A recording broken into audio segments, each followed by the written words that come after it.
everybody. Episode number 66 coming to you live. It is September the 12th, 2025.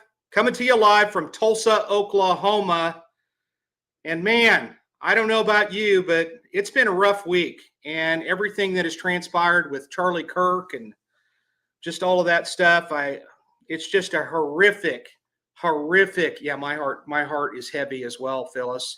It's been a horrific week. I can't even believe what I witnessed there. And it just makes me wonder what in the world is going on with some people out there. And I just don't get it. If you don't like something that you're hearing from somebody, then guess what? Change the channel, and move on and listen to somebody that you like listening to. But what a great person. I think that we really lost a good one there. And I actually enjoyed watching. I didn't watch a lot of his stuff, but I enjoyed watching him. I enjoyed watching him when he'd go on the different cable networks, and it's just really, really, really sad. At 31 years old, it's far too young to be going through that. So anyway, my heart is heavy, and I'm sure that.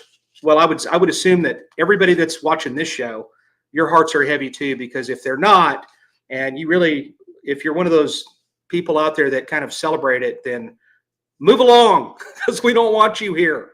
We don't want to. I don't have any patience for that anymore in my life. So, just crazy. I'll tell you what. Last week, I cannot thank everybody enough. The viewership from last week was, my gosh, I don't even know the total numbers. I can tell you this, just on YouTube alone, on my YouTube page, it was over 8,200. And I got a ton of new subscribers. Remember, 92% of the people that watch this show are first-time watchers. So like and subscribe, ladies and gentlemen. It is appreciated and it helps. Yes, just all you've got to do, it takes you literally 20 to 30 seconds to go to the right of the screen. I've even got a subscribe button that you can hit. I'm not seeing it on there. Maybe it's on there. I don't know. But all you have to do is subscribe. And don't worry, you're not making me rich. It's just one of those things that it helps with the algorithm. And to tell you the truth, it kind of helps my ego a little bit. Just that people are out there and they're digging this stuff. So that's what we want. And that's what we hope. We're hoping that we're bringing you great content. I think that the episode last week, I do want to mention this real quick, and it was about the Buford Pusser case. And we talked about it with Mike Elam. It was very interesting, Sally. I agree. Danny was here, and we had Dennis Hathcock, who was actually an eyewitness as a kid.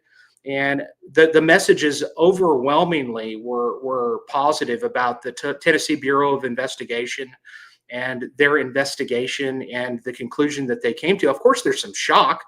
I get it. I mean, believe me, I was a little bit shocked too when some of this evidence was coming forward. But I keep getting these messages of, where's the evidence? Well, if you open your eyes and you listen, then you will hear the evidence. And I'm not trying to be mean about it. I get it that some people are a little bit puzzled. But listen to what people are telling you. And I can promise you this, the Tennessee Bureau of Investigation in the state of Tennessee is not going to bring out one of their iconic figures that if Tennessee had a Mount Rushmore of famous people in their state, Buford Pusser would have been on that mountain, okay? And they're not going to just take that lightly, that they're just going to go, you know what, we're just going to say that he killed his wife and that's that. No, there is a tremendous amount of evidence that supports that his story was nonsense. And if you just take a minute and separate yourself from the movie and actually look to reason a little bit and a little bit of common sense, I think that you're going to see. Just open your heart up to to just listen and take in all of the facts. Okay. But anyway, even those that have been the naysayers, I'll give you a little bit of credit. You haven't been over the top to where I've blocked you. I haven't blocked you, and so that's good. A couple of other things. I literally had a script over here, and I had a couple of names. Elaine had her sister-in-law, Kristen, in New York City. She's going to be turning 38 years old. She reached out to me. I was able to put together a little bit of a message for her. So happy birthday, Kristen, in the great city of New York City, at least for the time being. And I wish you the best, and thank you for being a fan of not only myself but the show. And also, I wanted to give a shout out to Beth over there in England, which she apparently is an absolute super fan. I'm really impressed that I remember these names right off the top of my head because I left that piece of paper somewhere. But I really do appreciate you guys checking us out. She said that there's Yorkshire girls, but they're big fans of the show. One of them is a cop in oh golly, I can't remember the name of it, but it's near. They're from Yorkshire, or I don't know. It'll come to me maybe. But hey, Beth from across the pond, thank you for being here. This week is going to be really. I was going to say fun. I think it's going to be an interesting week for sure. Actually, to tell you the truth, Danny was saying this too off stage. Danny's going to be joining us again. I'm kind of glad we're having this tonight because it's going to be good for us to talk about PTSD. And it's going to be good to talk about just mental health, and you're going to get some stories that there's nothing that's off limits with him. He said that whatever we want to talk about, we can ask him about, and he's willing to share stories. And I've got some stories, and I'm sure Danny's got some stories too. And I don't really, I'm pretty much an open book. So there's a couple of them that came to mind anyway in my world. So that's that. Let me get to this guy's bio. I'll tell you what, I know him, Tyler Burns. By the way, Tyler is backstage. I want you to tell your wife, Beth, thank you for letting us borrow you tonight. We appreciate it. I know Beth and Tyler. I think we had more than one drink together in Indianapolis, and I was speaking there at the Coroners Conference, and it was absolutely fantastic. I think I'm going to be returning there maybe in 2026. That's what I'm thinking. I don't know. But I know we've talked about it. I may be back. If so, you'll have to go back. But anyway, Tyler, after working in public safety for over 10 years, Tyler finally stepped away from the field due to post-traumatic stress disorder, also known as PTSD. Since leaving completely in 2022, Tyler has struggled with the urge to go back, but realized it was better for himself and his family to stay retired. Tyler realized there was a growing concern with first responders and healthcare workers struggling with mental health as a result of the job, and decided to start a podcast titled The Debrief with Tyler Burns. The show interviews people from around the country, giving them a platform to share their story so that others may learn from their lessons before suffering the same fate. And amen to that.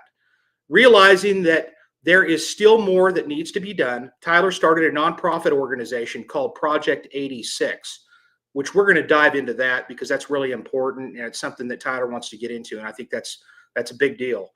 The title comes from two firefighters who were on separate departments, both having unit numbers that end in 86. One firefighter, who was Assistant Chief Engineer Mark Hodenschild, died in the line of duty responding to a large field fire on November the 11th, 2012 at 26 years old, when Tyler was still a rookie, only 9 months into the job. Another firefighter, Captain Shaw Doyle, died by suicide on December the 4th of 2021 at just 29 years old. And that's tragic. In an effort to remember their name, Tyler felt that it was fitting to include them. The title Project comes from their understanding that our work is never done and will always continue to improve to help those who help others before themselves. Well said. And let's welcome both Danny and Tyler to the show. Welcome, guys. Thank you. Hey, everybody. Thanks for having me.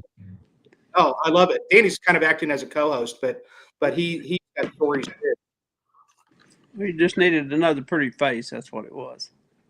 Ladies and gentlemen, if you go to YouTube and you typed in The Debrief with Tyler Burns, you'll find this on there as well. So give him a subscribe if you will.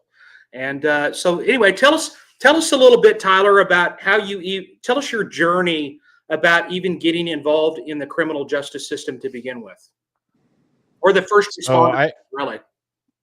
Yeah. So it was funny when I was growing up. I wanted to be a cop. I don't tell a whole lot of people that because I'm a firefighter, but I wanted to be a cop, and so I made it my life journey that I wanted to meet as many police officers as I could, try to figure out how to get into the field.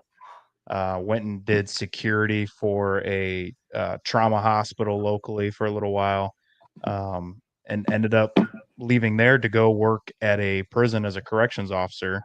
Um, Not the most amazing job in the world, but definitely had some fun doing that. But that was kind of the start of it. And then I had some friends that worked in fire and EMS, and they pretty much convinced me with their blue lights that they had in their personal vehicles. We run blue lights as volunteers here. Convinced me just by that alone, and I ended up joining a department, and the rest was kind of history. Yeah, and at some point, didn't you worked as a dispatcher too, right?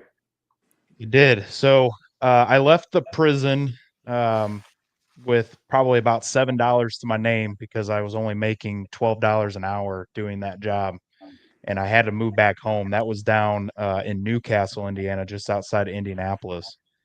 And I decided it was time to move back home. Um, so I started looking for other work, at least to get by in the meantime. I knew the 911 call center here locally wasn't hiring yet.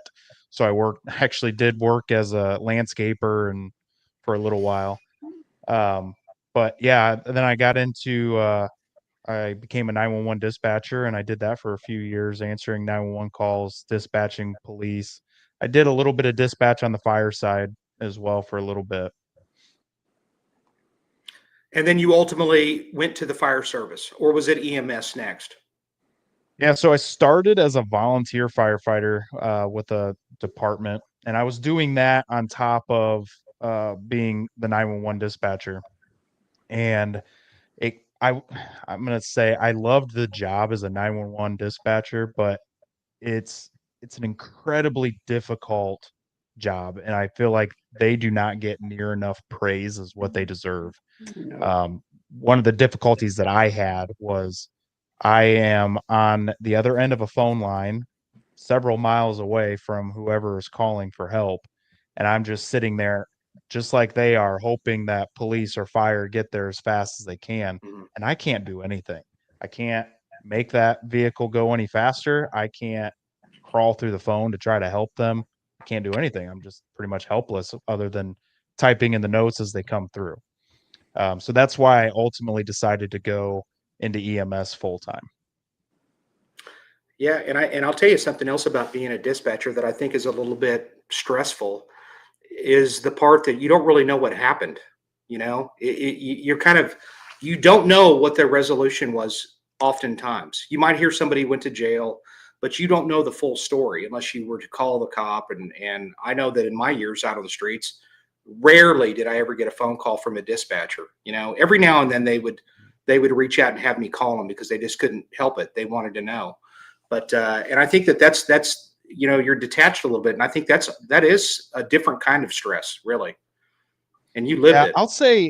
I'll say here locally, it's probably a little bit better than it is, especially in bigger cities. Usually, police or even fire a lot of times gives us updates over the radio of what's going on. Obviously, besides the normal one in custody or transporting to the hospital, lights and sirens or whatever. But a lot of times they do typically give a little bit more information. But you're right. We would have to either try to call the fire department or we would tell the officer, "Hey, give us a call," and then we would have them spill Mhm. the beans on what all went down. Right. And then so you go to EMS. And so when you get into EMS, what was that transition like? And did you already have your EMT, or was that something that you just decided that I wanted to become an ambulance? I think you were originally going for paramedic, but then you stuck with the EMT route. Is that right? Yeah, I got my EMT, and my plan was I was just going to keep going and just get my paramedic done and out of the way. Um, that ended up changing, and I went and worked for the city just as an EMT for a little while. I say just as somebody's gonna make a comment saying there's no such thing as just as, Yeah. but worked as an EMT for the city, and I mean, I was doing a lot. Like I Mhm. loved what I did, and I did that. I stayed with the city for about 6 years, but when I was probably about 4 years in, is when I decided to go to school to get my paramedic. Um, and that was right around the time. It was right around the time when COVID started. So a lot of things had changed as a result of that, and just made things a little bit more difficult. Yeah. Jump in there, Danny. You got some Yeah, questions for him. yeah. COVID, just like it was. I would hate to go through that again. It's just like you're learning something new. This virus, you're having to wear a mask everywhere you go, gowns. You don't know when to do it, when not to do it. It just changed the world in first responders and everywhere. Yeah, it Yeah. definitely made things very difficult for everybody involved. And I'll be honest, it got to the point we were probably, I don't know, a few weeks or a month in after the mask mandate, and we were like, we're done with this. This is dumb. I'm not huffing and puffing as I'm going up these stairs to go help somebody. I was much larger then when I worked in EMS. I mean, Yeah. you sit in an ambulance for 12, 14 hours, and you tend to eat a lot of fast food. So Right. You're talking about it made somebody things exposed difficult. to COVID. Where you were there when as a critical care paramedic or paramedic, EMT, whoever in the back of that truck. When you got somebody with full blown COVID, you're in their face. You're right down there, intubating them and right in their face. Luckily, I never missed a day. I never got COVID. I don't know. I'm not complaining, but it was tense, and then seeing people die from it. You're sitting there. Hey, here I am. I got to do my job. Am I going to get it? Am I going to die from it? Yeah. It was crazy. I don't think I got it either, actually. I think I was a super carrier. I think I was a super spreader because because every time I'd be around another detective that they're sitting there going, and I'm like Jeff Gatwood, I was like, hey man, are you all right? And he's like, yeah, it's just my allergies. The next day he's got COVID. And then Mark Kennedy was the same way, where he was sick and he was getting man, I just don't feel good, but I'm okay. It's not COVID. Next day he's out for a week with COVID. And so I never got it. So thank God for that, Yeah, because it's not like my breathing's great. So that's but how I did anyway, it in front of the line. I would cough whenever I'd go somewhere and I was at the back of the line. I would just start yeah. coughing and sneezing, then I'd get out front. Yeah, right. And Tyler, I know what you're saying about that mask thing. Hey, in the interview room, believe me, the individuals that we were working with, as far as the clients, they really weren't interested in the mask, and it's hard to interview people when you can't read their face. So that made it that didn't last for very long. You'll see it in the episodes. We've got the mask starting with the mask, and then it didn't last long. But nevertheless, fortunately, we lived in a place that we weren't like thrown in COVID jail if we violated that little rule. But nevertheless, so you're in this world of, we're here to talk about, basically you had some issues with respect to post-traumatic stress. And I never even asked you. I've known you for quite a while, actually. I've known you for probably, I mean, we don't go chopping it up all the time, but I've known you probably for close to 5 years, really. And in that time, I've never asked you. And what was it that kind of led you to just saying, that's it. I can't do this anymore. So it was a collective of things, right? Like anybody that's spent any amount of time in as a first responder or even healthcare workers, a lot of times it's a collective of different calls that you've been on that have caused issues or whatever. And for me, there was two big calls that really just made me think, is this the right field for me? Um, was that thinking the best? No. I try to tell people to not think that way, but we can get to that a little bit later. The first call was it was a motor vehicle accident, a minivan versus a tow truck. The minivan failed to stop. The tow truck had the right of way with a speed limit of 55 miles an hour. The minivan was at a stop sign, failed to stop, pulled out right in front of the tow truck. Tow truck flipped upside down with the guy literally hanging in his seat by a seatbelt. In the minivan was a family of 5, with the oldest child sitting in the lap of the mom in the front seat with no seatbelt on. When I got on scene, the child was ejected through the windshield, laying in the center of the road. Mom was just barely hanging out of the passenger side of the vehicle. Dad was fine, and the other two kids were fine as well. Um, the tow truck driver, one of my very best friends, who's actually a part of Project 86 with me, was the first one to respond. He's a police officer, and he made a judgment call. He got on scene. He saw this guy hanging out of his tow truck upside down. He went over, cut the seatbelt, got him out. By that time, the first ambulance was arriving. They started um, they started checking the scene and noticed that the little girl in the road was obviously deceased. So they moved on to the next patient, just doing normal triage. Um, when I got on scene, the mother was still alive. We loaded her up, took her to the hospital, lights and sirens, to a trauma center. But it was the daughter. Like, the whole time, I can see the daughter's face, and I can tell you exactly where I parked the fire engine when I got on scene. I parked it pretty much in the oncoming traffic lane, and she was probably about 10 feet away from the front of my bumper when I stopped. There was no sheet, there was nothing. So her face sat with me for the longest time.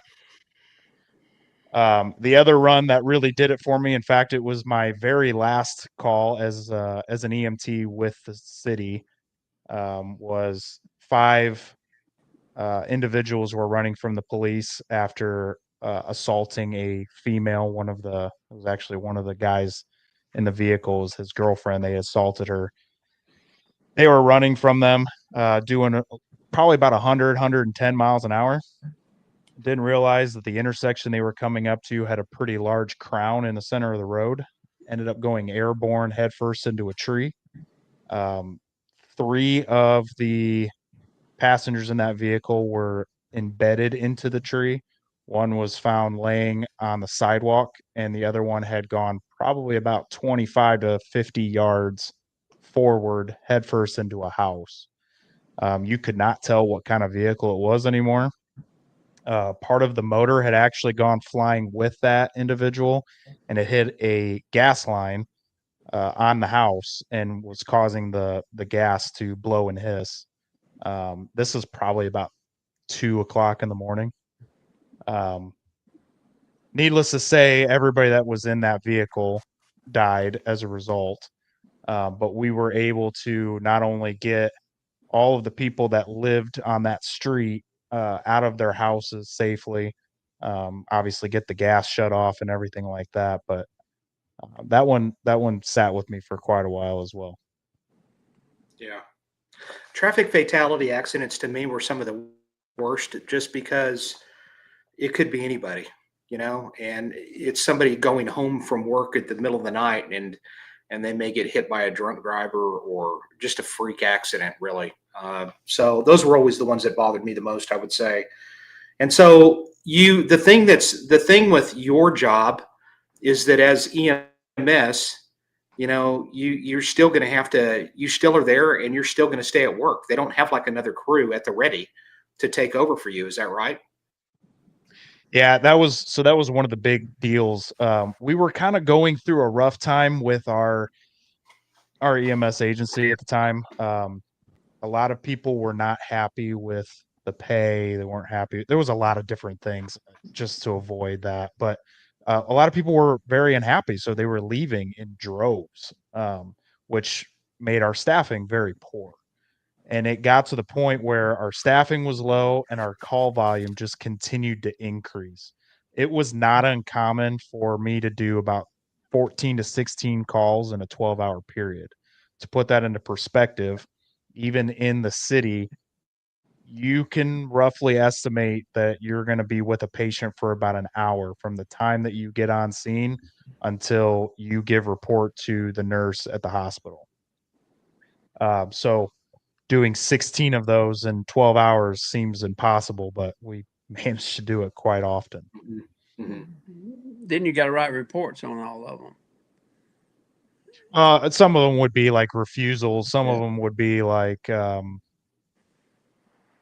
what am I thinking of? They'd be refusals or, Cancel nothing it. found. Like Yeah. people would call and there wouldn't be anybody there. That happened quite a bit. Alarms, stuff like that. So this cumulative effect of working this day in and day out, and I think that all three of us can relate with one another to that extent. I mean, I worked in the burn center at Baptist, which is the fourth largest burn center in the country, and then I went on to surgery. I was an EMT as well, and then I went on to police work. So, and then Danny, you've been in the business forever, including death investigations, etc. So the one thing that I'm curious about is that all right, so you have all this stuff happening.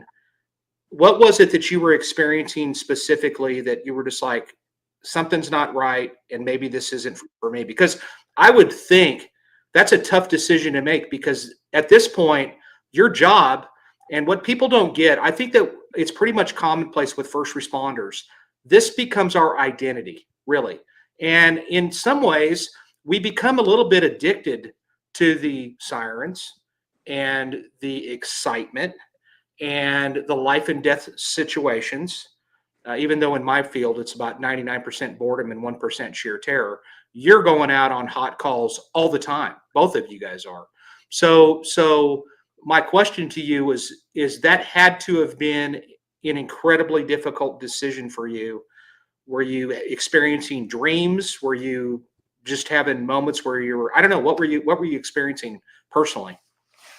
So, in 2018, my child was born on November 11th of 2018. If you remember, Mark Hawden's child died on November 11th, 2012. I still Yeah. think he had something to do with that, trying to get back at me for some reason. But so my child was born November 11th, and at the time, I uh, I don't remember. About the first 6 months, maybe the first year. And a lot of parents will be like, "Well, yeah, you're not getting any sleep." Well, I worked night shift, so I really wasn't getting any sleep. But I really don't Right. remember the first year of his life, and a lot of that was because when I was at work, I was calm in the chaos. That was my home. That was my comfort zone. When I would be home, that was straight up chaos for me, even though it would be calm.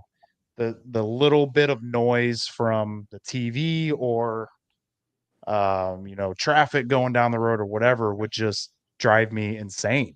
And in fact, there was a time towards the end around 2020, I took my son to a Christmas light show, one that you just drive through. But the line was super long. We're sitting there in this line, and I just noticed that I'm starting to get extremely anxious. I'm having a full blown panic attack for no reason. I have no idea what the reason was. Just sitting there waiting for them to let us come through. Finally was able to calm down. We go through this line, and I decide we're going to stop at the grocery store on the way home, grab some food to make for dinner. And I am in the meat section, literally staring at the steaks, not for any reason. I am just staring, and again, having a full blown panic attack. I don't know if it was because there was so many people in there or what the reason was. I called my wife because she was working, and I said, I don't know what to do. I'm losing my mind. I don't think I can even move. And she was able to calm me down. She was able to say, just go home. Everything's gonna be fine, whatever. But it was scary. It was one of those situations where I'm so used to helping everyone. I can help my coworkers. I can help random people that I've never met. I can't even help myself in this instance. And I've got my 2-year-old with me who he has no clue. I mean, he's an innocent kid, and I can't even protect him at this moment in this grocery store if something were to happen because I'm having a panic attack. So at that moment is when I realized something is terribly wrong, and I think it's time to hang it up. Wow. That's a big decision. You end up making it out of there. When you get home, I'm sure your wife super concerned. And when Beth comes to you and she asks you, did you just tell her, I think I'm just done? Is that kind of how that happened? And No, it took a little bit of time. Um, it was it took probably a few months, but it was one of those things where it was definitely the first time that I had thought about leaving. Um, and we talked about it. I went and saw a counselor, which is a whole different story. I've tried to find. I went to 3 different counselors in my life. The first one was several years ago, kind of towards the beginning of my career, and I specifically told this counselor therapist, "Look, I know I've got some issues, but I do not want the diagnosis of PTSD," because at the time I was worried that if I got that diagnosis, that would hinder me from getting onto a police department, a fire department, whatever the case may be, and I didn't want to risk that. Right. 5 minutes into the conversation, he's diagnosing me with PTSD. I got up, walked out the door. The second time I went to go find a counselor, I'm pretty sure that person is seeing a counselor because of the stories that I shared with them. They had never worked with a first responder before, um, so she didn't really know quite how to help me. The third time was the charm, and that was after this incident in the grocery store that I found somebody that knew exactly what to do. She almost kind of smiled when I was telling her the story because she knew the exact therapy that I needed, which was EMDR. talk about that. What is EMDR for the listener? So EMDR, I couldn't tell you what it stands for off the top of my head. But basically EMDR is, I think of it as a way to like reset your brain. Now, caveat to this, I am by no means a licensed therapist. I am not a counselor or anything like that. But I call it a basic reset of your brain. And there's a couple different ways that they do it, but the best way for me is they give you something that vibrates. You put one in each hand, and it kind of pulsates back and forth. But you're basically focused on something, whether you're staring at the wall, you're staring at a picture at the wall, you're just focused on that, but you're thinking about what it is that's bothering you, if there's something specific.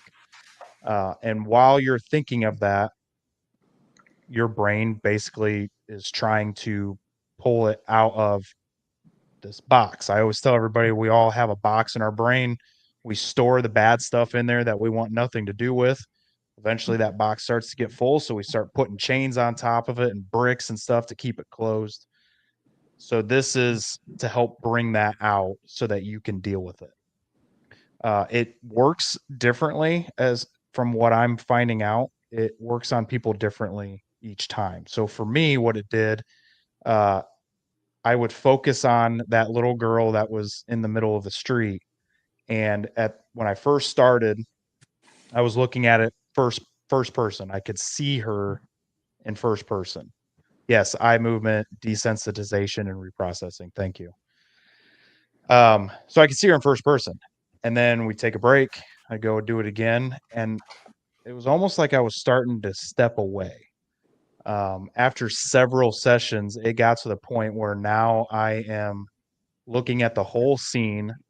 I could see the little girl sitting or laying there in the road, but I can also see myself standing there staring at her.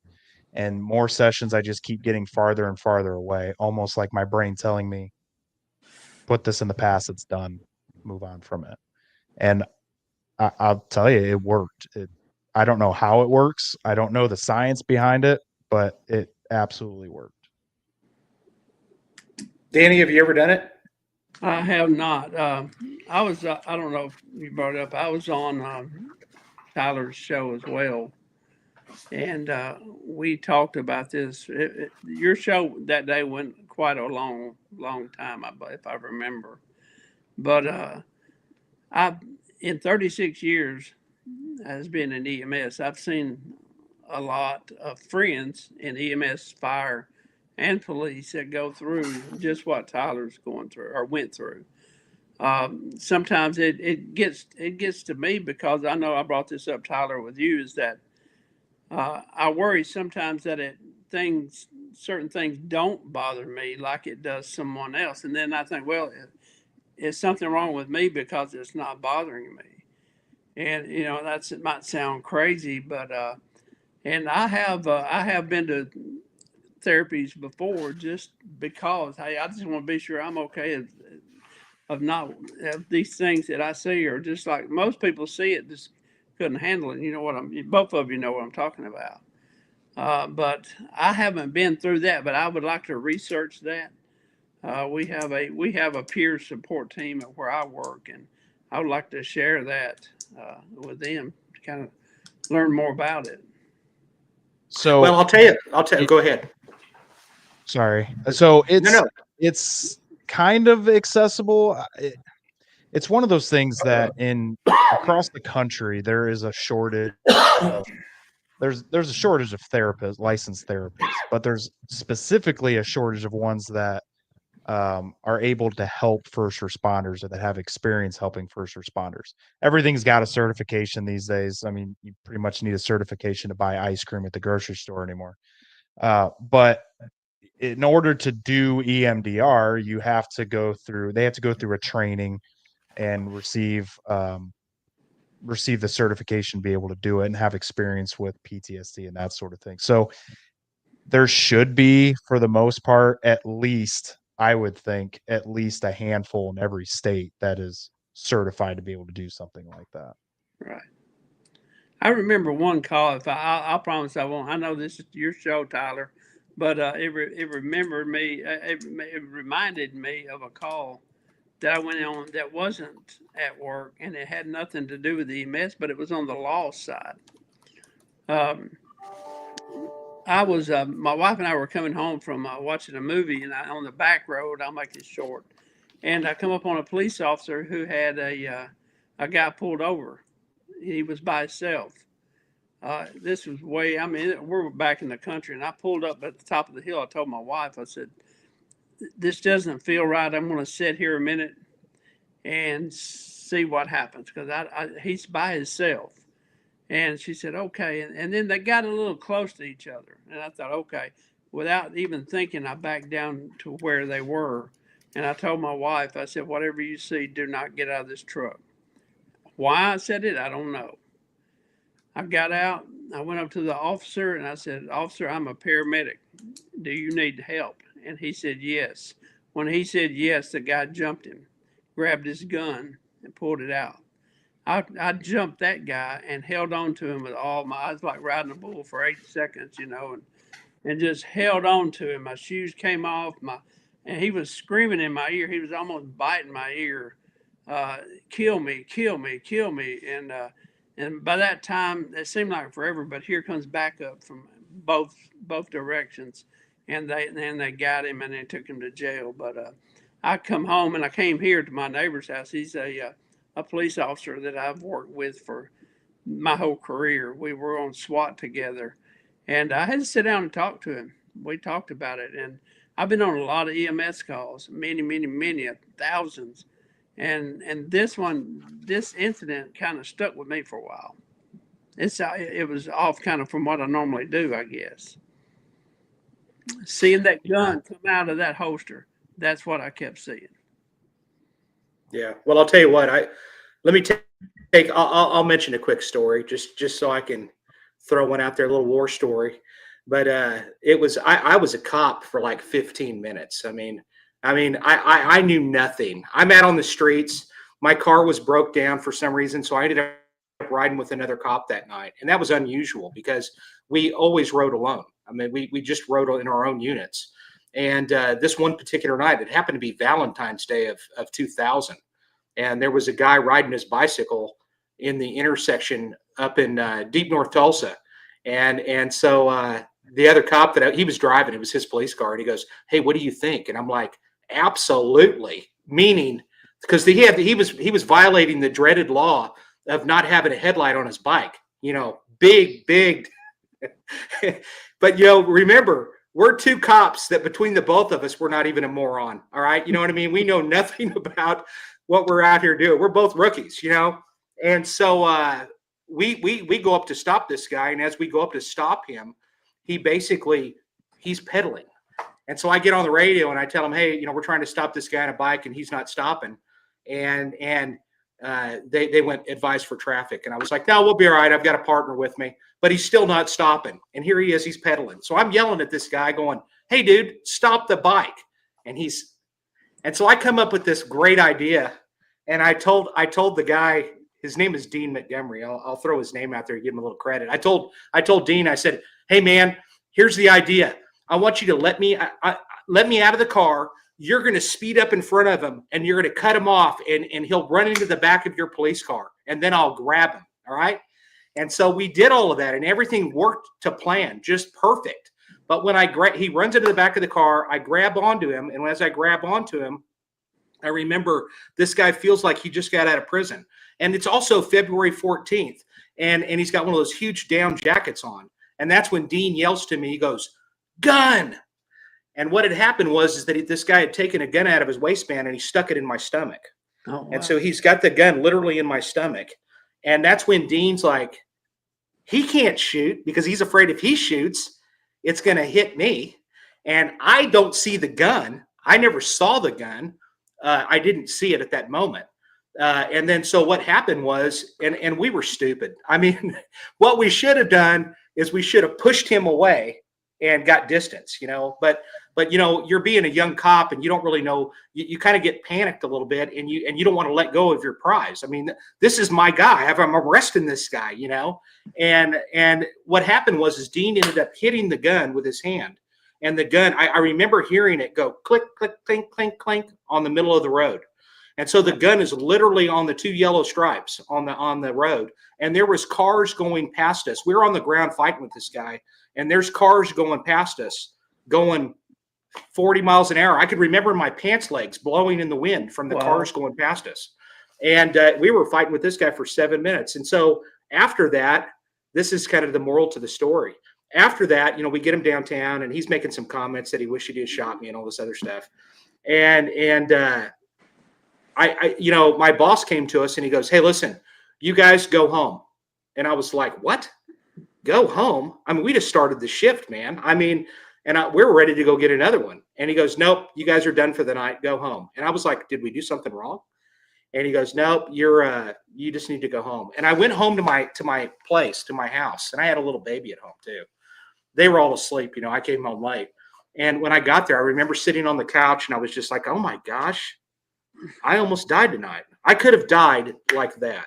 And I still to this day, and that was 26 years ago, still to this day, I don't like messing around with guys on bikes. It's just, I don't like stopping guys on bikes. I've never liked stopping guys on bikes since then. But I get that. I just remember that moment in time where we got something brand new that we had just gotten for the first time, and it was called a lapel mic. Brand new, they had never had, I know that's going way back, isn't it? And so I'm trying to hit the emergency button. We have a button on those radios that basically it tones out everybody, that tells them we're in trouble. And I'm hitting on this thing and I keep hitting the hole in my radio. And what it was is it was where my antenna used to screw in.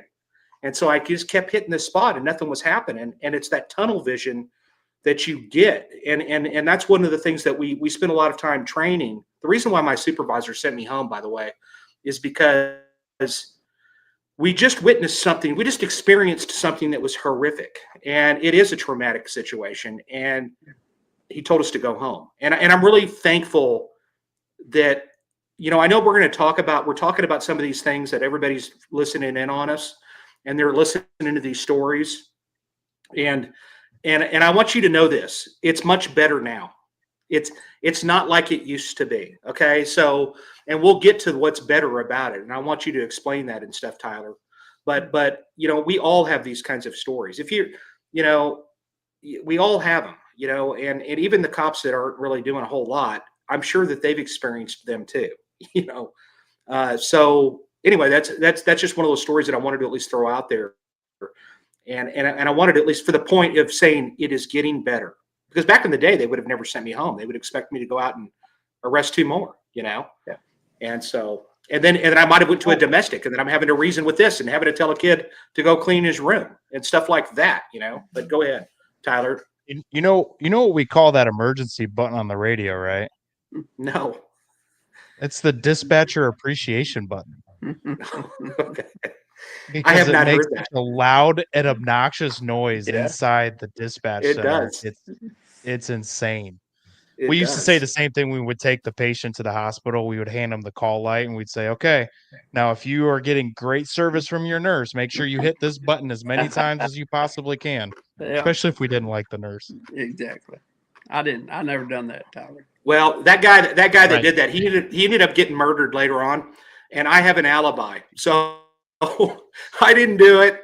It's still unsolved, but no, he did get murdered after that later on. But he did go spend some time in prison for a minute. But Yeah. anyway, so all right, so we're here, and then you're doing all this stuff. You make a decision to leave. That had to have been horrible. I mean, it had to have been difficult. I'm sure you had your buddies and stuff that were going, "Hey, man, what are you doing? You know, are you all right? Is there anything we can do?" And then, but you still you stand to that, and you got a family to support here, so that's a pretty big decision.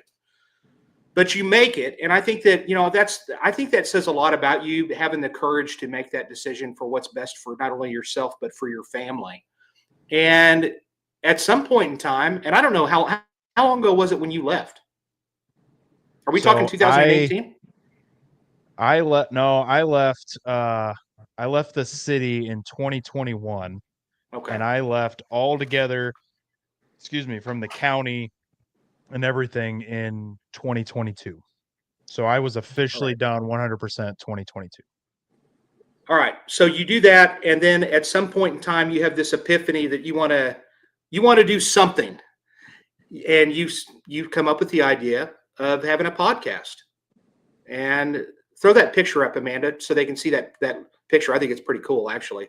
That's Yeah. a sick picture in a good way sick. And but anyway, so Notice you the put you beard come. there at the bottom. I do. I think it's cool, I man. even It's got the really beard cool. on there. So you come up with this cool podcast idea. And so how did that all come about? And what is the premise of your show, and what are you trying to accomplish with your show? So I kind of got to go backwards just a little bit. So Sure. I went to college for about a year, fresh out of high school. I went on a football scholarship and um, decided that after 3 concussions, that it was probably done or time to stop playing football. But when I was there, I was actually double majoring in criminal justice and broadcast journalism. I liked broadcast journalism because I thought it was cool to talk on the radio, and I chose criminal justice because I didn't know what other class I was or what other degree I wanted. So that was kind of the end all. But ever since then, podcasts started becoming big in about the mid 20 teens, started really getting popular. And I thought, man, it would be really cool to start my own podcast. We be like the next Joe Rogan or something like that. Um, but after leaving public safety, I thought, well, this is maybe now's the right time. And I threw the idea back and forth until I started getting phone calls from people, basically just telling me their story, saying like, I'm having an issue, I just need a vent to you. That was the most common way to start the conversation, was I need a vent. And I was getting these phone calls, these text messages, random visits really often, which is awesome. That's what I wanted people to do. I told my coworkers that all the time: if you ever need anything, please reach out. And I truly meant it. But as more and more these conversations started happening, I thought, well, maybe now is the time that I start this podcast. So I bought a a really cheap microphone, and I subscribed to a program on the computer, and I just started recording. And my first interview um, was actually with my wife. We sat out on our front porch, and I had her tell her story.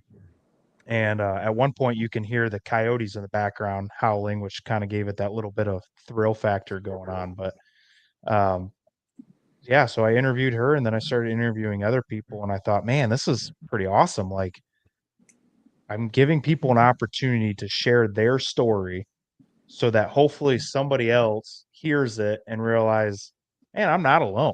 I'm not the only one going through this. There's plenty of people that are going through the same things that I am.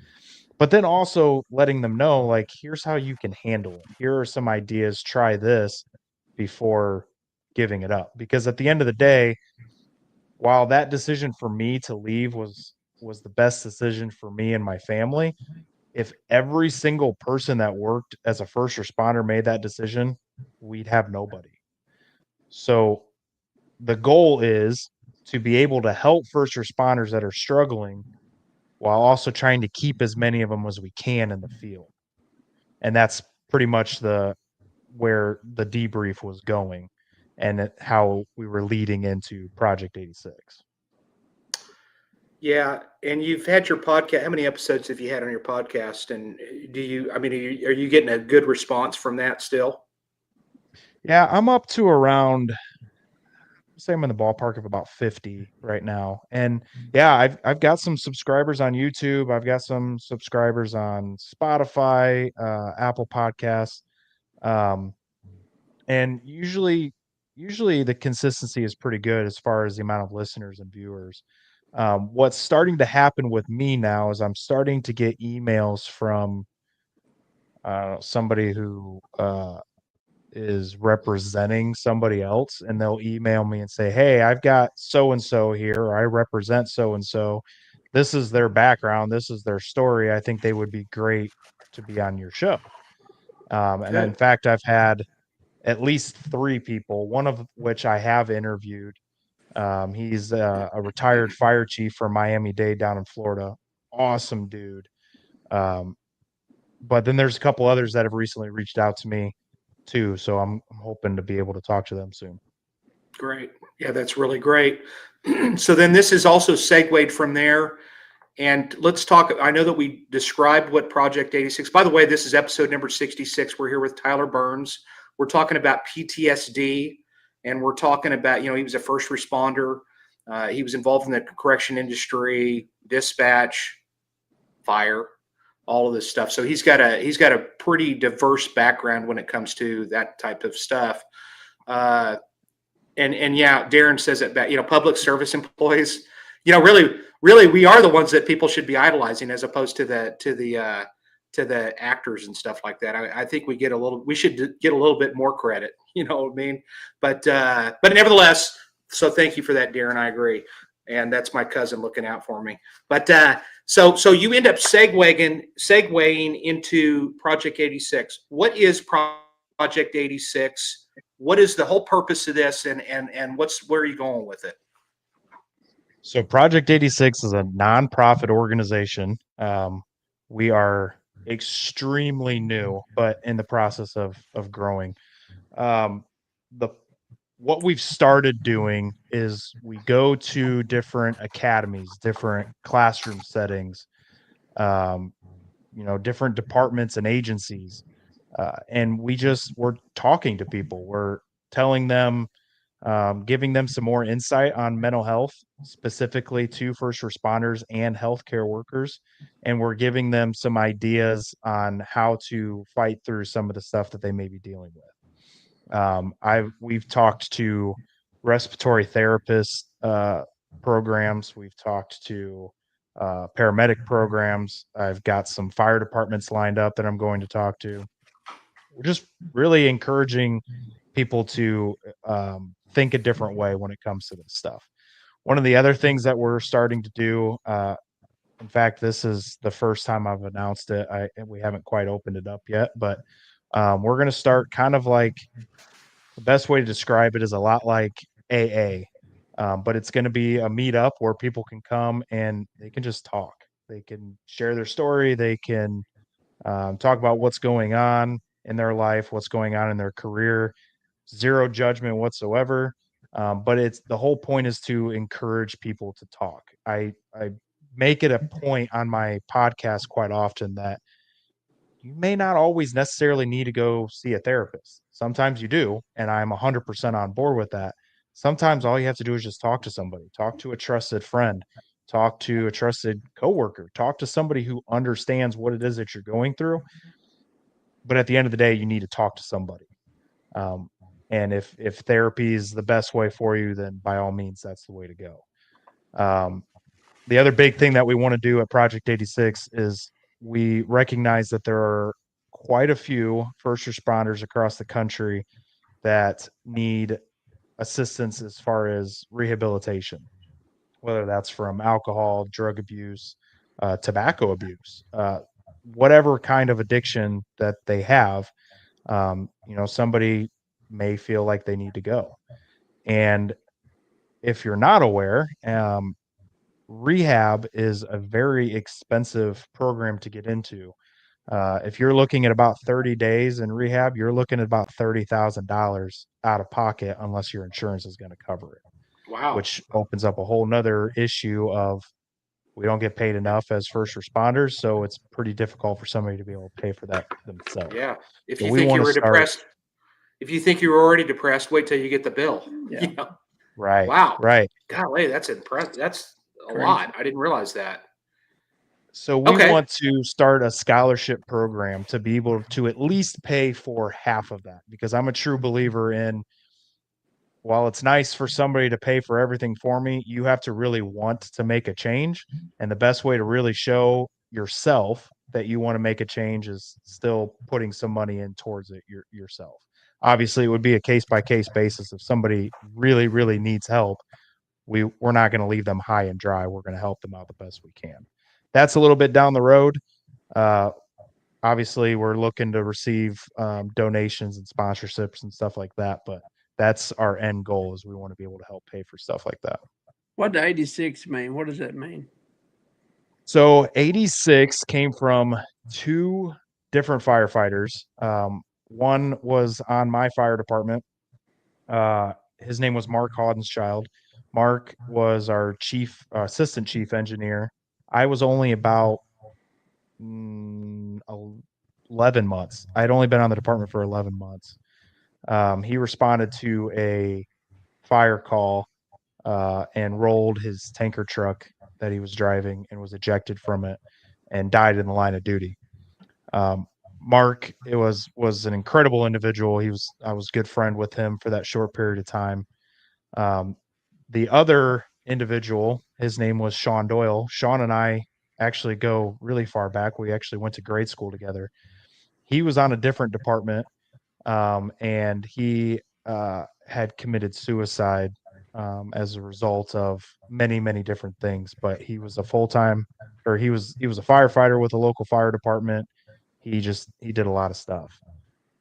So because of those two, and the fact that their unit numbers ended in 86, that kind of gave us the idea of, let's call this Project 86. Good deal. You said something I really liked that I've never heard before, and it's really shocking that I've never really heard of that. But I like that. I like that get together, where people meet and, they can show up. How often were you kind of wanting to do that? Is that like a once a month kind of deal, or what? Yeah, we're going to start it off. We're going to start it off at once a month. And we're going to do it somewhere central here. I think I've got a location set up. I actually got a few different ideas of places to do it at, but honestly, I can't take all the credit for that idea. A very good friend of mine who is a trauma surgeon, actually just left trauma and is doing something different now, but he's actually a former firefighter and EMT himself. And we went and grabbed lunch last week, and I was running this idea by him, and I was like, do you have any other ideas of things that I could do with this organization? He said, yeah, why don't you try this? And I was like, man, that's an awesome idea. So we're going to go ahead and implement that. Nice. Yeah, I'm looking up something. So Danny, take it over. If anybody's got a question, throw it in there. Yeah. Hey, Because Tyler, I'm looking up for something. you remember that, I don't know, the exercise that I kind of stumbled upon that I started using in some of my classes, where I got the idea from walking into some of our stations we're in fire and EMS, so we're in the house with the fire. And I walked into the bay, and there's some firemen. And you know how it is when we did it a while ago, when you start telling stories, bad stories, everybody wants to tell one. because we got them. They're in that box you talked about. So I walked into this dark fog of stories that one would tell one, the other one would tell one, then they got me to wanting to tell one. So I thought, how do I clear this up? So I told here's the story that I told them.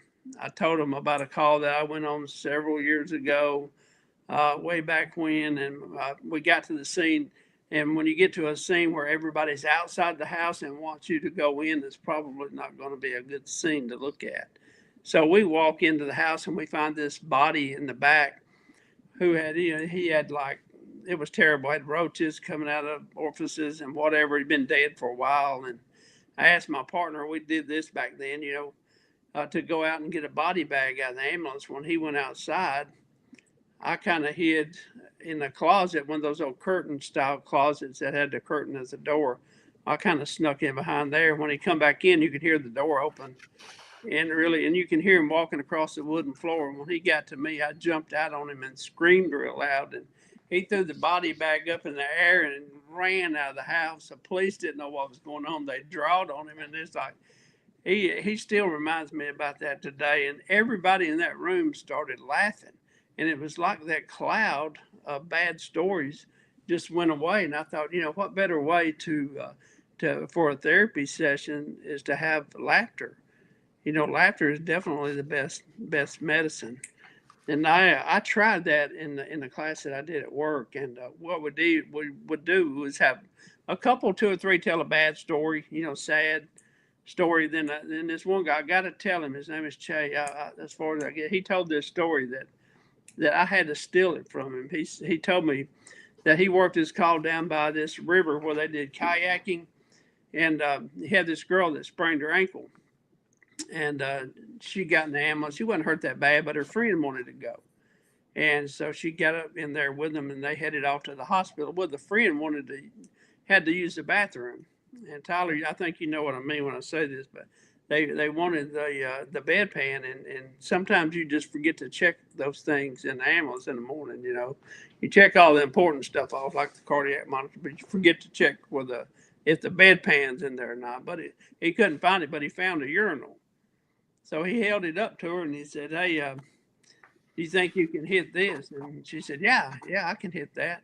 So he turns around, give her some privacy, and she taps him on the shoulder and said, "Hey, I'm done." And he turns around, and she hands him that urinal with a turd sticking out the end of it about that far.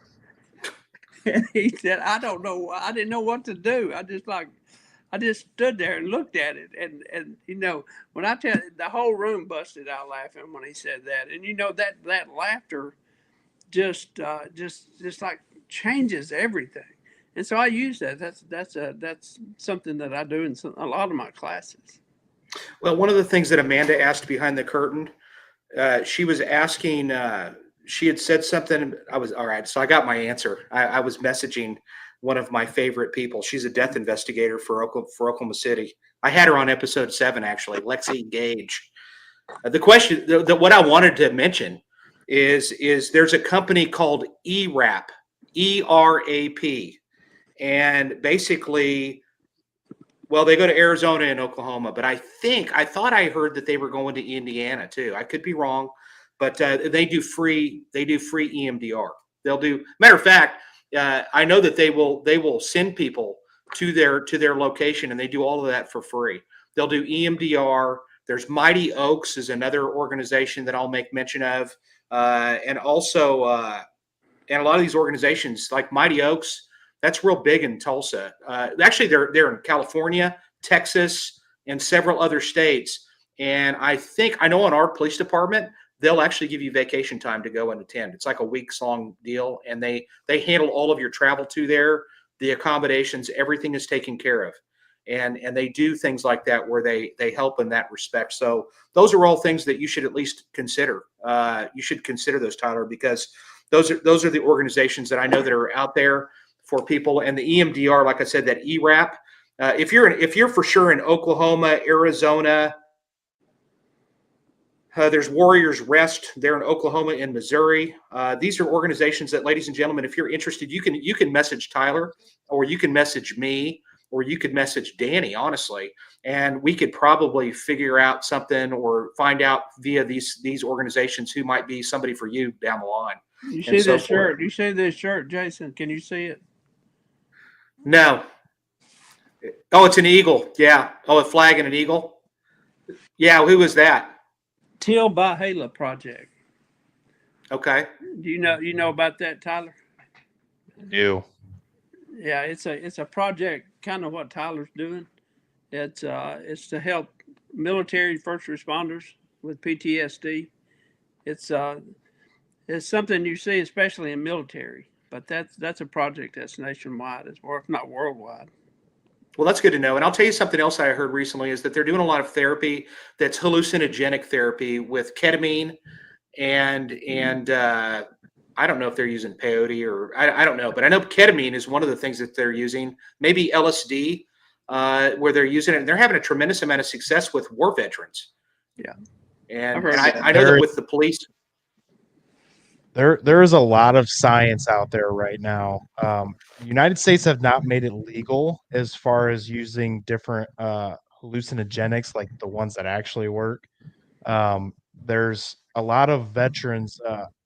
I'm going to kind of do a plug here, but there's a podcast that I listen to religiously called The Sean Ryan Show. And Sean Ryan on there talks about his interaction with, he was a Navy SEAL. He talks about his interaction with doing these hallucinogens to try to help get through his PTSD issues that he had.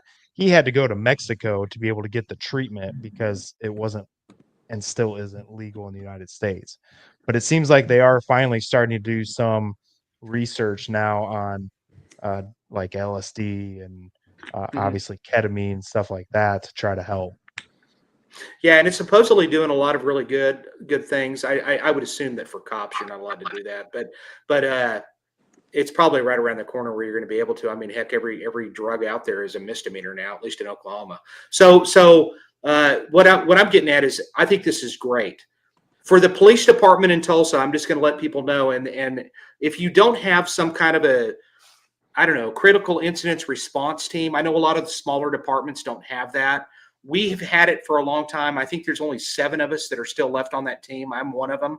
And it used to be like 30 of us on the department. And we were there for our fellow officers that were involved in some sort of a critical incident, whether they shot somebody, whether they didn't. I mean, sometimes that's more of a critical incident for the guy that didn't shoot when his partner did, or somebody that might have witnessed a horrific wreck or things along that nature. That's what we are. And now we're down to, I think, 6 or 7 of us now, or maybe about 7. But what they're doing is they're absorbing us into this other organization, basically within the department, that's called peer-to-peer. And that's kind of the new thing. That's the new shiny thing that everybody wants us to be a part of. So we're kind of getting absorbed into that. And the whole purpose of that, and jump in there at any point and correct me if I'm wrong at any point here too. But the whole point of this, we want to be good when we want to be healthy. And I can't say it enough. Exercise is a great resource for that too. Tyler, I will mention we have Fit First Responders here in Tulsa. That is an organization that started here. It costs any first responder in military $25 to go every month. And they will run you into the ground to where you wish you were dead. Okay. But you will feel better at the end of it. You know what I mean? And so they do a lot of fun things, and it's a great place to hang out with other fellow first responders and get to know them and things like that, and become friends with these people. I mean, before that, I never knew any of the ambulance people. I'd see them on calls and it'd be like, hey, but now you're working out with them and you're getting to know them and you're becoming friends with these people. And it's actually changed people's lives. It's helped their marriages. And not only it's about that, they have one of my episodes. It's with Coach JC. Look for it, and he talks all about it. And I think he's expanding to other states. And really, even if you're a first responder and you don't have that in your area, you can do it online with him, with that organization, and it's $25 a month. And by the way, I'll mention this too.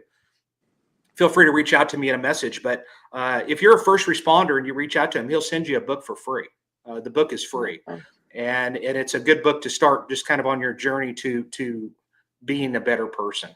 And now I'm not saying, and I think all of us will agree in this room. Not all of us are sitting in here, and we're all doing our best, man, and so forth. If it, like I say this all the time. If this job doesn't affect you, whether it be yours, Danny, Tyler, what you experienced, policing, doesn't matter. If this doesn't affect you in some way, shape, or form, then you probably shouldn't be doing that job. I am one of those people that is a huge advocate for empathy. I'm not one of those. I'm not one of those people that I'm not affected. I am affected. I mean, it bothers me when I see bad things, and so forth. I care about people still to this day, 27 years later. Who would have imagined? But I actually still care about humanity. So if you're experiencing any of this stuff, you can still do this to where they're not going to make you lose your job. Okay. That was the big stigma. Am I right, Tyler? People are worried about that, right? So tell me, Yeah. had you had any experiences with that real quick? And we're getting closer to the end, but have you had any experiences where you've seen firsthand that by somebody coming forward that it kind of ruined their career? There's one story that comes to mind, and I won't share their name, but when I went to go talk to a class, um, starting this whole Project 86 thing, and during that conversation, or during my presentation, I had a student in that class stand up and tell me that they had recently just gotten out of rehab themselves. And they went to rehab because they had, I'm not sure what sort of addiction, but had some sort of addiction. And during that time, when they returned, they found out that they no longer had a job with the agency that they were working with. They obviously tried to fight it. The agency said, nope, you're without a job. When asked why, they used the excuse of poor attendance, even though they knew where that individual was. I've heard a couple stories like that. I know of a couple people that their place of employment tried to terminate them until they went above their head to the head of HR for their organization, and the HR attorney got involved and said, no, you cannot fire this person. Unfortunately, it is still very prevalent. It still happens way too often. Yeah. What about law enforcement, Jason? That's one thing I've heard a lot of from other officers. And Tyler, you brought it up earlier. Uh, as a police officer that carries a weapon, that's part of their job. And they're having some PTSD issues or some thoughts. And in the back of their mind, if they say, "Well, if I go up and tell my supervisor, they're probably going to take me off duty and take my weapon." I mean, is that something that's concerning Yeah. to officers? Oh yeah, it absolutely is. And it's happened. And I'll tell you, since I've been a cop here, I want to say we've had 5 to 7 officers commit suicide on our department. And I knew most of them. And we've lost a lot since 1980. That's when we started keeping track of it. And I want to say the number is probably 9 to 11, somewhere in that vicinity. Of all of the ones that have committed suicide on our department, all of them have been relationship oriented, with the exception of one. Okay, I'm going to say that one of them was probably due to alcohol issues and so forth. And she was a dear friend of mine. And on that specific deal, just to kind of share an additional story there, when she was having real issues and stuff, I was called upon to go and to help her out, and we did, and then it continued to go on and on and on. And I remember I was spending a lot of time going back and forth to her house, to the point where I actually told my wife, I said, come on, get in the car. You need to go with me so you can see that there's nothing going on. And so she went over there. When she met her, she adored her too. I absolutely loved her. And the craziest thing is that she had such issues because, well, first of all, the alcohol problem was to the extreme that I've never seen anything like it. but she had this fear of going back to the streets, and she was getting removed from a specialty unit, and they were putting her out to the streets, and I couldn't understand it because I kept telling her, like, what are you worried about? You were a freaking great cop. I loved working with you out on the streets, and unfortunately, I'd actually, just to tell you a little bit more of the story here, I'd actually, she would call me and she goes, I need you to come over here right now. And I went over there and she wouldn't answer the door. And I basically was like, what are you doing? You need to quit.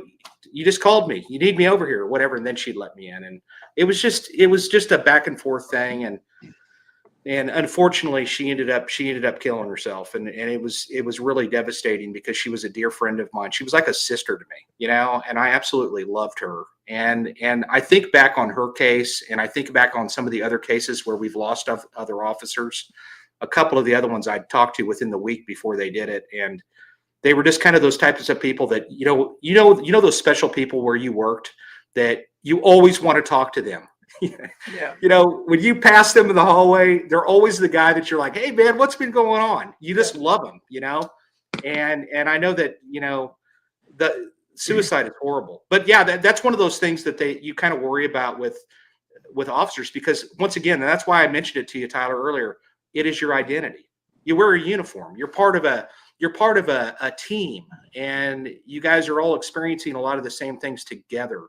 And I think that it's important, and I don't know what your guys' take is on this. I'd like to hear what your thoughts are. But for me at my house, I'm pretty open about some stuff, but I do talk less about what I see at work at home than I do at work, and I sometimes I just don't want to talk about it. I just kind of really not interested in going rehashing it. But is that kind of the same for you, or was it something that you would talk about? It used to be. In fact, have you ever heard somebody or seen somebody put on social media or anything like that saying, please don't ask me what the worst thing is that I've ever seen because I don't want to relive that? All the time. I'm trying to change that stigma because, in my opinion, it's not that you don't want to relive it. Usually they give the excuse of, well, I don't want you to live the pain that I witnessed. I'm trying to change that stigma because it goes back to what we talked about earlier. If you talk about it, it's going to help you a lot more than when you just keep it in the back of your head. So everybody, posts about that all the time. There's a guy by the name of Travis Howes who goes around and he talks to first responders and their families all the time. And one of the things that he brought up on there is, do you know why that you say your spouse doesn't understand your job, doesn't understand what you do? It's not because they don't work in the field. It's because you don't give them an opportunity to understand. You don't have that conversation with them. You don't let them in. You don't tell them what your job entails, what it is that you do every day. EMS is really bad about this. We all do the same thing. We go home and our husband or wife or whatever says, hey, how was work? Oh, it was fine. What'd you do? Oh, Nothing. just drove around all day. Nothing. Like we don't tell them anything. We don't tell them the fact that we just went on a motorcycle wreck and somebody died from that. We don't tell anybody that we responded to a shooting or anything like that. We don't let anybody in.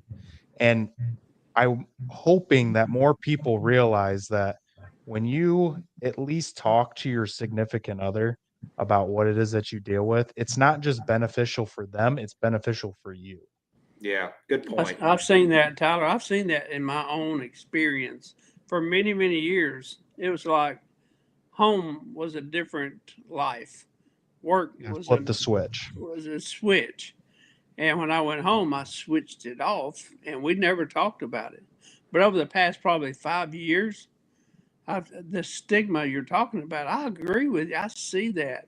So we started talking about things, not to bring them down and kind of tell them all the gory stuff, but kind of tell them about what happened. And I've seen a change in me, and I've seen a change in my family, and it really, really works. Yeah, I'll tell you something else. You're right. I in my office, I think that there's probably, really, to tell you the truth, it's almost too much goofing around for my taste. But there's a lot of it, and I get it because of the the seriousness of the stuff that we see on a regular basis. And so in our unit, in the homicide unit, I think that there's a lot more jacking around than in other units. I'll say that. But yeah, you got to take care of yourself. And if it helps you to talk to others, a couple of things happened to me in 2024.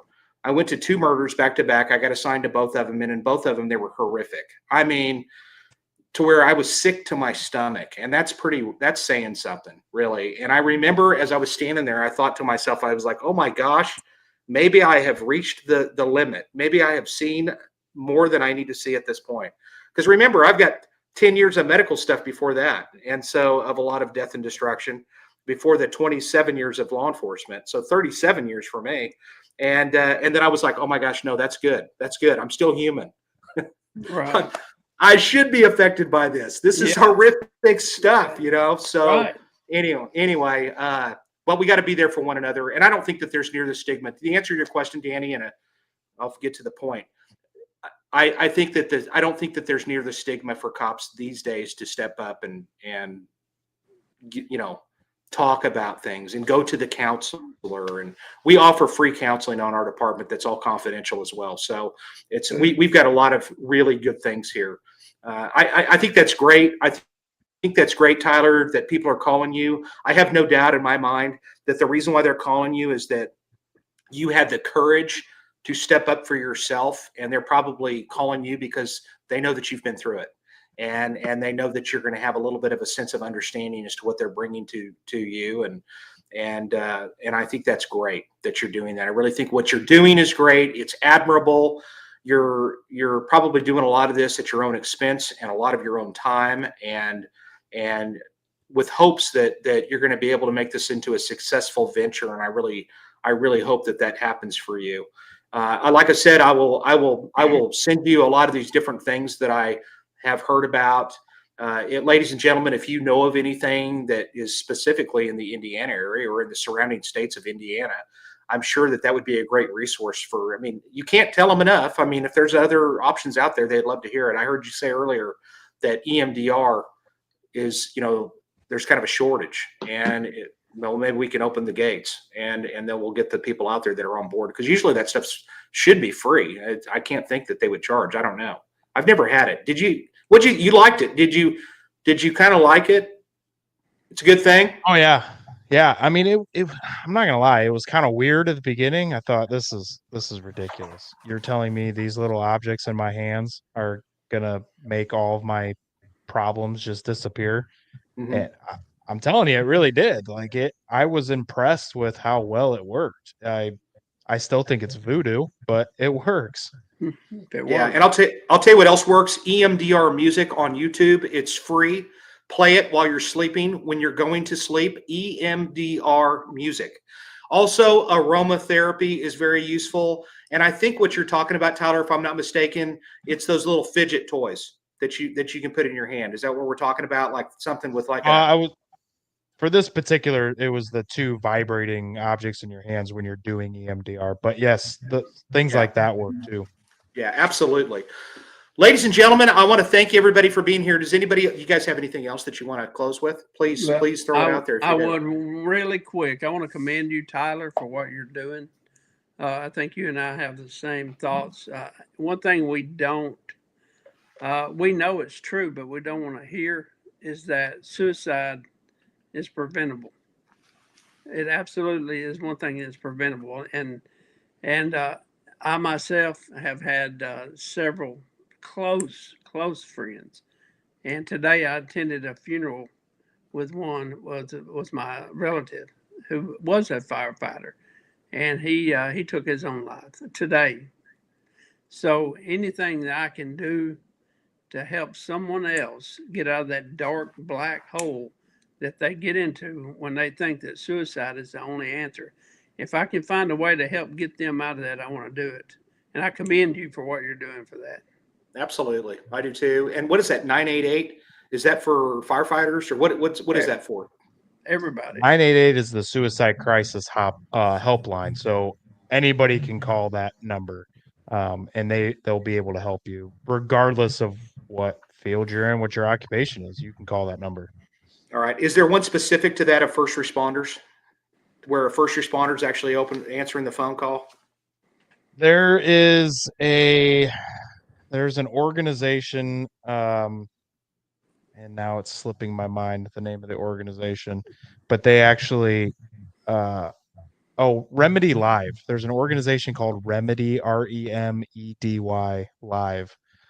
They do like a chat, like I think you can text them. I think you can message them on their program or on their website. And they will talk with you also, and then you can call them, but I think it ends up going to a different like crisis hotline as well. Okay, good. But Well, they hopefully do things specific too. I saw Ostani. I think I'm pronouncing it. Hopefully I'm right. Ostani, first time listener. Great. You know what? There's 65 other episodes that you can listen, and you can watch them over and over. Go to my Detective Jason White YouTube page. Feel free to follow me on Detective Jason White on my Facebook page. Go to DET Jason White Instagram. Subscribe, follow, throw up that merch link. If you want something cool like a cool glass or a coffee cup, yes, Danny, I'm getting you one, but I'm getting you a different one. But you can get one of those. Hey, I give up. I got to order some of the personal ones, but they're going to be coming. But there's some merch that you can get from the show. All of this goes to a good cause.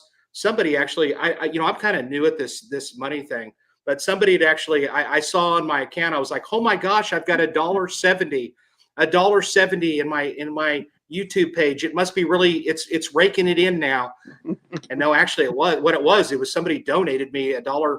They donated $2 to the channel. Have you had that happen, Tyler? You're welcome. I have not. Really? I had a $2 donation, and I'm going to tell you something. It warmed my heart. It made me feel really good. And of course, but YouTube took 30 cents of it, but I still thought it was really cool. I was like, holy cow, the floodgates are about to open. Wow. But even then, it was still We really one cool. of those hats. Those hats were pretty awesome. Throw that up one more time. That hat is cool. It's on the far. Yeah, it's cool. It's a cool hat. So, ladies and gentlemen, starting to look like Danny's. Yeah. Well, we'll see what we can do. I'll tell you what. If I come to Indiana again, I'll definitely have a hat for you. And good. I love the merchandise too. I think it looks pretty cool. Ladies and gentlemen, I can't thank you enough. I really want to thank you for hanging in there with us. Hour and a half. Next week, episode number 67. It's going to be my good friend, Corporal JD Baez with Dallas SWAT. And he was actually featured on Dallas SWAT for a long time on A&E. And he's probably he's in the top 10 probably most well-known crisis negotiators in the country. And he's another dear friend of mine. I keep talking about how I'm drinking with these people. Yeah, I've had a lot of drinks with JD too. But we've done our debrief, Tyler. That's we right. did not the That's Tyler right. the Tyler debrief, but we did a debrief in a few different places that we've talked in. We've spoken a few different areas of the country, to include Orlando. That's the most recent that I've hung out with him. He'll be here next week. He's a fun guy. He's very, very deep and intellectual. So I think it'll be a lot of fun, and we'll talk about communication skills, and we're going to talk about crisis negotiating. I don't know that we've had one of those on here yet, and it's near and dear to my heart, so I appreciate that. Anything, final words, Tyler? I just want to say that no matter what it is that you are dealing with in your life, personal life, professional life, whatever, you are not alone. There is always somebody out there that is willing to help you. And it may seem like you are a bother to your friends or to your family, telling them what it is that you're going through. But I'm going to tell you right now, I would much rather you call me at 3:00 in the morning telling me that you're having a hard time than for somebody to call me at 3:00 in the morning telling me that you have committed suicide. Yeah. So Amen to please that. do not give up. Absolutely. Get the help and let somebody help you. Yeah, you're right about that. I've been to more than one crime scene that's involved one of our own, and I did not enjoy it. So, good point. Thank you very much. And ladies and gentlemen, this isn't a show without you. Thank you so much. We've all had a rough week. Maybe we should all watch or listen to a little EMDR music. when we're going to sleep, based on what we watched with Kurt, with Charlie Kirk this week. And, that's kind of what we're talking about. That's if you weren't affected in some way, in a negative way on that, man, something's not right. So that was horrific to witness. And if you haven't seen it, then spare yourself. You don't need to watch it. Just bypass it. Trust me on that one. Ladies and gentlemen, next week, like I said, I look forward to it. Tell your friends and family, subscribe, like, comment.